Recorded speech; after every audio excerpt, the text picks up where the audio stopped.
Hello दोस्तों, आप सभी का स्वागत है मेरे इस YouTube चैनल पे। आप सभी के समक्ष में फिर हाजिर हो चुका हूँ एक नोटिफिकेशन को लेकर। ये नोटिफिकेशन जो पैरामेडिकल कैटेगरीज के लिए था, ऑफिशियल नोटिफिकेशन आ चुका है वेबसाइट पे, आप लोग भी देख सकते हैं। और आज हम इसे देखने का और समझने का प्रयास कर रहे हैं। ये देखिए, इसमें लिखा हुआ government of India, ministry of railway, railway requirement board. अब देखिए, detail centralize employment notice number, CN number जो हम कहते हैं, विज्ञप्ति संख्या ये 3/2025 है, जो पैरामेडिकल कैटेगरीज के अंतर्गत है। आप लोग को पता होगा, देख लीजिए, ये नोटिफिकेशन है। अब देखिए, टेबल ऑफ कंटेंट में ये दिया गया है, इसमें जो आपका PDF है। अगर आपको किसी भी टॉपिक में इसमें समस्या जा रही है कि पेमेंट मोड किस पेज में है, एज रिलैक्सेशन की बात अगर है, वो एग्जामिनेशन फी की हो, इंपॉर्टेंट डेट्स वगैरह की चर्चा हो, तो वो आप इधर पे जाके देख सकते हैं कि आपको किस पेज नंबर पे कहां से कहां तक देखना है। तो ये पेज नंबर 1 में है। इसी प्रकार date of birth of candidate वगैरह, ये देखिए पेज नंबर 6 पे है। इस प्रकार से आप देख सकते हैं। रिजर्वेशन की चर्चा भी है। रिजर्वेशन देख लीजिए, यहाँ पे दिया गया OBC रिजर्वेशन पेज नंबर 9 पे है। तो इस प्रकार से देख सकते हैं। माइनॉरिटीज का देख सकते हैं 7 से 8 नंबर पेज पे है। तो आपको अगर किसी भी टॉपिक पे समस्या हो रही होगी तो आप इसमें से चेक करके, ये प्रस्तावना है एक प्रकार का, उस पर आप देख के पेज नंबर पे जाके देख सकते हैं। और हम इसका देखने का प्रयास कर रहे हैं। हम इंपॉर्टेंट डेट्स देखते हैं। तो देखिए दोस्तों, ये इंपॉर्टेंट डेट वाला पेज है। इसमें देख लीजिए, ये लिखा हुआ है वेरियस कैटेगरीज ऑफ पैरामेडिकल। अब किस प्रकार की कितनी पोस्टें निकली है वो भी आगे हम चर्चा करेंगे। अब देखिए, इंपॉर्टेंट डेट में date of indicative notice in employment news. तो न्यूज में जो शॉर्ट नोटिस आता है, इनके द्वारा इंडिकेटिव जो न्यूज है वो 26/7/2025 को आ चुका था। अब देखिए, opening date of online application, तो जो ओपन हो गया है, ओपनिंग डेट एग्जाम का वो 9 तारीख से ओपन हो चुका है। आप फिल कर सकते हैं फॉर्म को 9 तारीख से। और क्लोजिंग जो डेट है submission for the online application, ये 8/9/2025 तक है, रात के 23:59 तक। ये आप लोग समझ सकते हैं।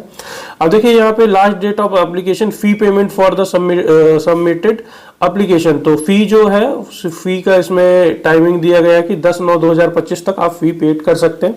डेट ऑफ मॉडिफिकेशन विंडो, तो आप लोगों को पता होगा रेलवे मॉडिफिकेशन विंडो भी देती है, एक प्रकार का टैब ओपन कर देती है कि अगर किसी प्रकार का किसी ने गलती फॉर्म कर दिया है तो उसको चेक करके, रिचेक करके आप उसको फिर अपडेट कर सकते हैं। तो वो 11/9/2025 से 20/9/2025 तक आप अपडेट कर सकते हैं। और date during which eligible scribe candidate must provide their scribe details of the application portal. तो स्क्राइबर वगैरह की चर्चा, जो डेट है वो 21/9/2025 से 25/9/2025 तक कर सकते हैं। ये बताया गया है इस पेज में। और नोट वगैरह बताया गया है। अब देखिए, इसमें जो पोस्टों की अगर हम चर्चा करें तो पोस्ट यहाँ पे कितने प्रकार की पोस्ट पैरामेडिकल कैटेगरीज के अंतर्गत रेलवे द्वारा निकाली गई। इसमें टोटल मिला के 7 पोस्ट निकाली गई है। ये आपके 7 पोस्ट है।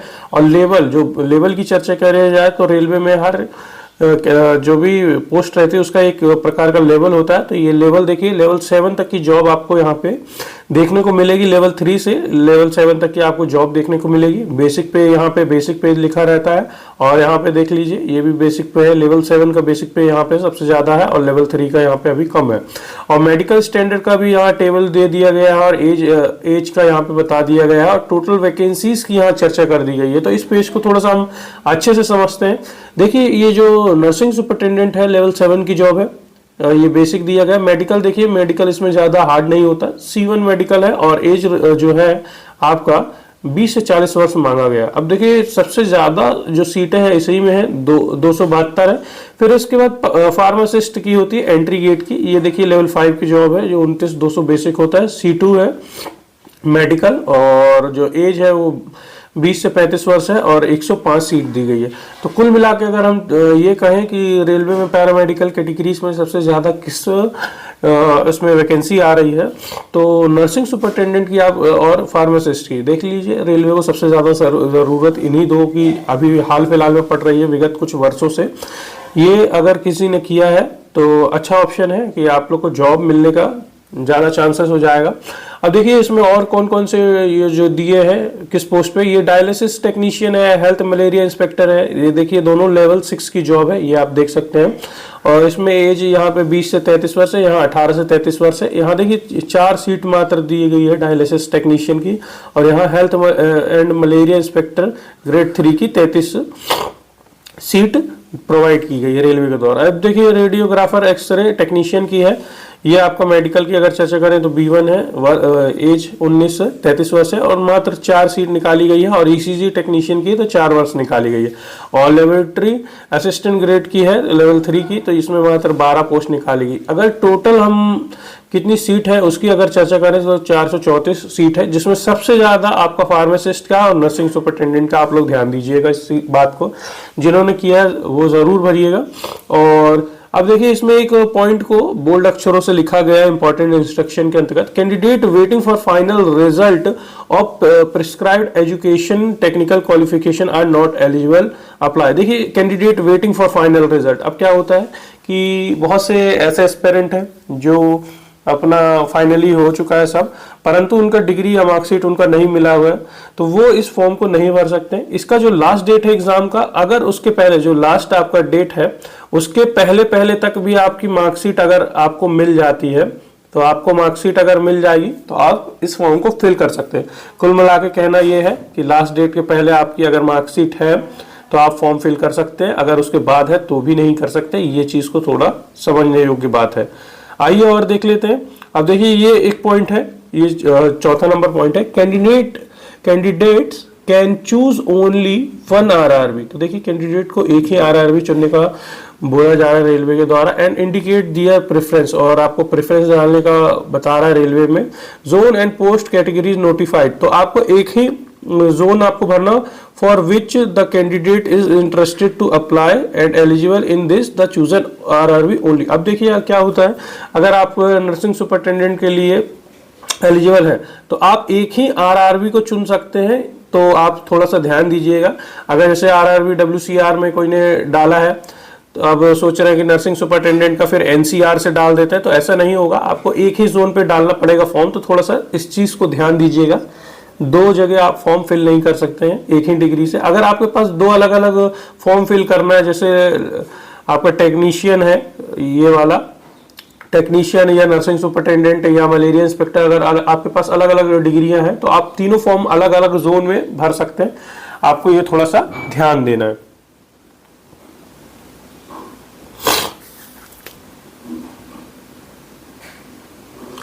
अब देखिए दोस्तों यहाँ पे एक पॉइंट और दिया गया, multiple application to different RRB और same RRB will lead to reject all application.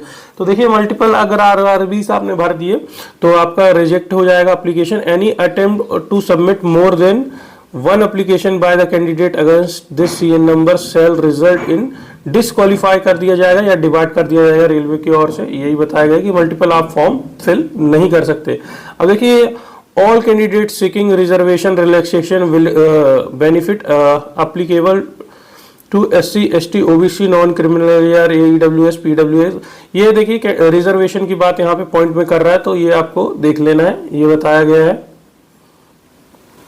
अब देखिए ये जो दिया गया है, detail filled in the case, detail filled in the create an account from including mobile number and email ID can be modified at any stage once the account is created। तो ये account जो created आप form जो आप fill करते हैं तो उससे पहले आपको एक क्रिएट एन अकाउंट बनाया जाता है, तो वो इसकी चर्चा यहाँ पे की गई है, तो आप लोग देख लेंगे ये पॉइंट को भी। और देखिए इसमें नेगेटिव मार्किंग की भी यहाँ पे चर्चा की गई है कि 1/3 आपका नेगेटिव मार्किंग होगा। Normalization mark will be done for CBT held in multiple shift. तो नॉर्मलाइजेशन के लिए भी कहा गया है कि मल्टीपल शिफ्ट में आपका नॉर्मलाइजेशन होगा, तो ये थोड़ा ध्यान देने योग्य बात है। और यहाँ पे बैन आइटम दिया गया कि क्या क्या आप एग्जाम सेंटर में नहीं ले जा सकते, ये चीज बताई गई है। अब देखिए अगर किसी भी प्रकार की समस्या होते हैं तो यहाँ पे ये 1.22 दिया गया कैंडिडेट आर एडवाइज, और यहाँ पे ईमेल और फोन नंबर वगैरह दिया गया। अगर आपको किसी भी प्रकार की समस्या होती तो आप इस पे कांटेक्ट कर सकते हैं या मेल कर सकते हैं, ये बताया गया। ये वैकेंसीज वगैरह के बारे में है। यहाँ मेडिकल फिटनेस वगैरह की चर्चा की गई है, स्टैंडर्ड उसके बारे में बताया गया इस पेज में।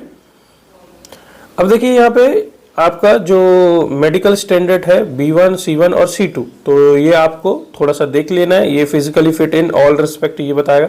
मेडिकल इसका हार्ड नहीं होता, ये विजन स्टैंडर्ड वगैरह बताया गया है C1 का, देख लीजिए। तो इस प्रकार से आप यहाँ पे देख सकते हैं मेडिकल क्या क्या है। अब देखिए यहाँ पे ये डेट ऑफ बर्थ से रिगार्डिंग ये पॉइंट दिया गया है। यहाँ पे 18 से 33 वर्ष, 19 से 33 वर्ष, 20 से 33 वर्ष ये बताया गया है। अगर 1/1/2008 तक आपकी एज अगर ये है, देखिए जनरल वालों का इधर ये एक समय सीमा तय की गई है कि 2/1/1993 से तो आप फॉर्म फिल कर सकते हैं। ये अपर एज लिमिट बताया गया है 1/1/2026 तक की, तो आप लोग समझ सकते हैं। और ये ओबीसी का दिया गया है, SC ST वालों का दिया गया है, तो इस तरीके का ये दिया गया है। देख लीजिए यहाँ पे लोअर एज लिमिट लिखा हुआ है, लोअर एज लिमिट 1/1/2026 तक, नॉट ब्रोन आफ्टर, तो इसके बाद का बताया गया, इसके बाद आपका जन्म नहीं होना चाहिए तो आप फॉर्म नहीं भर पाइएगा। और ये अपर एज लिमिट दिया गया कि इधर के बीच में ये समय सीमा है। अगर हम नंबर लाइन पे बात करें तो यहाँ पे 2/1/1993 से अगर आप 1/1/2008 तक के अंतर्गत आते हैं तो आप फॉर्म फिल कर सकते हैं। ये बताया गया अलग अलग कैटेगरीज के लिए अलग अलग ये डेट दी गई है, तो आप लोग ये डेट को जरूर देखिएगा। अब देखिए यहाँ पे रिलैक्सेशन की बात की गई है कम्युनिटी वाइज या कैटेगरी वाइज। ये देखिए ये 5.2 है। एज रिलैक्सेशन की बात की गई है। SC ST कैंडिडेट के लिए 5 वर्ष की छूट है, OBC नॉन क्रिमिनल ईयर के लिए 3 वर्ष की है। यहाँ पे एक्स सर्विसमैन जनरल कैटेगरी के लिए है, एक्स सर्विसमैन OBC के लिए, SC ST वाले ये देखिए 3 वर्ष, 6 वर्ष और 8 वर्ष, इस प्रकार से इनको भी छूट मिलती है जो रेलवे देती है, आप लोग को पता होगा। और ये पर्सनल विथ बेंचमार्क या डिसेबिलिटी जो PWBD कैंडिडेट्स बोला जाता है, तो उनके लिए भी यहाँ पे छूट दी गई है। 10 वर्ष है, ये OBC के लिए 13 वर्ष है, ST SC वालों को 15 वर्ष है। तो आप ये पेज को जरूर देखेंगे, क्योंकि बहुत से ऐसे भी एस्पिरेंट रहते हैं या जो सर्व कर लेते हैं आर्मी वगैरह में, एक्स सर्विसमैन रहते हैं, उसके बाद रेलवे में भी ज्वाइन करते हैं। हमारे सामने ही एक एक्स सर्विसमैन थे, उन्होंने डायरेक्ट JEE की पोस्ट पे एलिजिबल हुए थे और NCR क्षेत्र में झांसी डिवीजन में ज्वाइन किया था उन्होंने।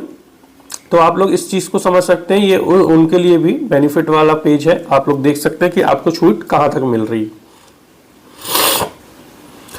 अब देखिए 7.A है जो एग्जामिनेशन फी की चर्चा करता है। यहाँ पे फॉर ऑल कैंडिडेट्स, तो सभी कैंडिडेट्स के लिए आपको 500 रुपए यहाँ पेड करना है। For candidates who belong ST SC ex serviceman PWD female और ट्रांसजेंडर माइनॉरिटीज के लिए यहाँ पे 250 पेड करना है। उसके बाद जो वापस आता है तो आप लोग को पता ही होगा। अब देख लेते हैं और पेज वगैरह है, और देख लेते हैं यहाँ पे माइनॉरिटीज वगैरह की मोड ऑफ फी पेमेंट वगैरह की चर्चा यहाँ पे की गई है। EBC की बात की गई है। देखिए यहाँ पे रिफंड वगैरह की चर्चा की गई, किस प्रकार से रिफंड आपको सरकार करती है, ये बताया गया है इस पेज में। अब देखिए दोस्तों, ये जो 13.0 है रिक्रूटमेंट प्रोसेस वगैरह बताया, ओनली 1 कैंडिडेट इन, ये बताया गया है कि online application through any of the official website of the RRBs is required to be submitted by the candidate. Only 1 बताया गया। इस प्रकार के पॉइंट्स बताए गए हैं कि एप्लीकेशन आपको एक ही भरना है।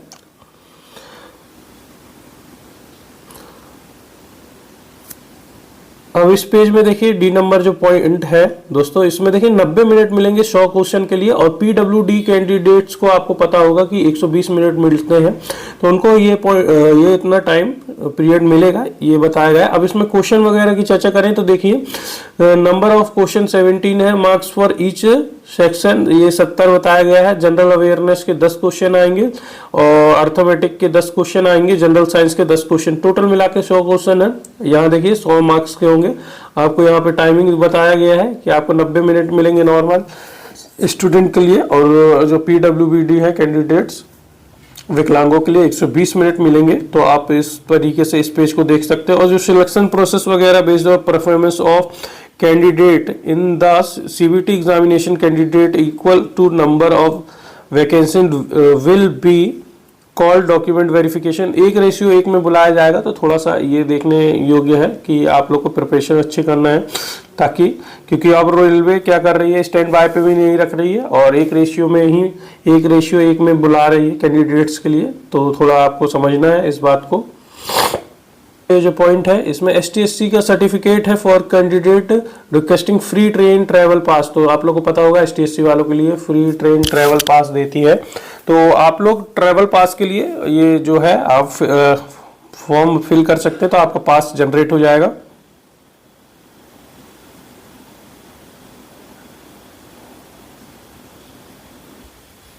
अब देखिए दोस्तों, ये आपका एनेक्सर 1 है, ए है, और ये देख लीजिए ये पैरामीटर्स लिखा हुआ है। तो देखिए इसमें क्या क्या है, इसमें ये डिटेल दी गई है कि आपको कहाँ पे कितनी सीटें वगैरह, क्वालिफिकेशन वगैरह का मिनिमम एजुकेशन क्वालिफिकेशन है। तो ये नर्सिंग सुपरिटेंडेंट का देख लीजिए इस प्रकार से आपको क्या क्या उसमें क्वालिफिकेशन मांगा है। Certificate as registered nurse and midwife having pass 3 year course in general nursing, देख लीजिए, and midwifery from a school of nursing और other institute recognised by the Indian nursing council. तो इस प्रकार का ये होना चाहिए, या BSc नर्सिंग यहाँ पे दिया गया है, इस प्रकार का ये पॉइंट है। तो आप लोग देख लेंगे जिस भी मतलब आप उसके लिए एलिजिबल होंगे, जैसे डायलिसिस टेक्नीशियन के लिए तो BSc प्लस दिया गया है, तो डिप्लोमा इन हेमोडायलिसिस और भी लगाया हुआ है 2 year satisfactory in house training experience in ये haemodialysis work in the reputed institute. तो ये प्रूफ टू बी अटैच, तो प्रूफ भी अटैच करना इस प्रकार से दिया गया है। इसी प्रकार से आप लोग देख सकते हैं health and malaria inspector grade 2 के लिए यहाँ पे BSc हैविंग दिया गया, केमिस्ट्री अगर आपने किया है तो भर सकते हैं। फार्मासिस्ट का दिया गया है 10+2 साइंस और इट्स इक्विवेलेंट।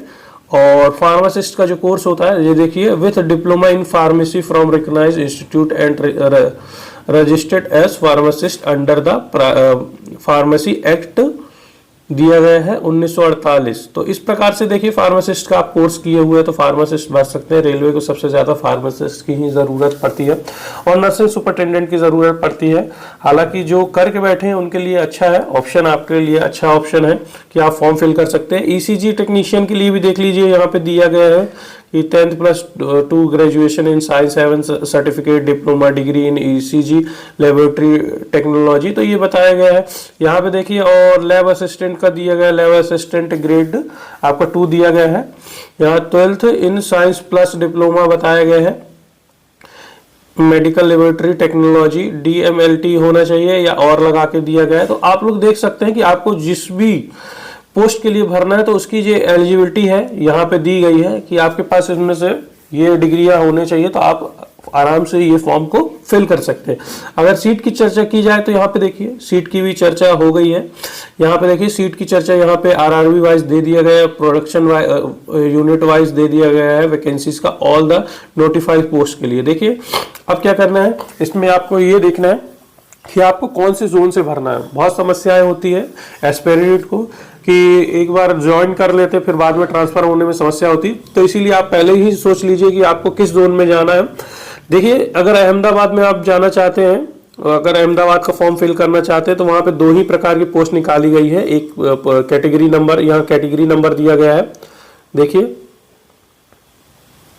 यहाँ पे कैटेगरी नंबर दिया गया है नर्सिंग सुपरिटेंडेंट का लेवल 5 ये दिया गया WR में। अब देख लीजिए जनरल की मात्र 2 सीट है, OBC की 1 सीट है और यहाँ पे नेट वैकेंसीज 4 है, तो टोटल 4 सीट है। यहाँ पे फार्मासिस्ट इंट्रीगेट का देख लीजिए WR में, जनरल की 3 है और एक ST की है, OBC की 1। इस प्रकार से सीट दी गई है।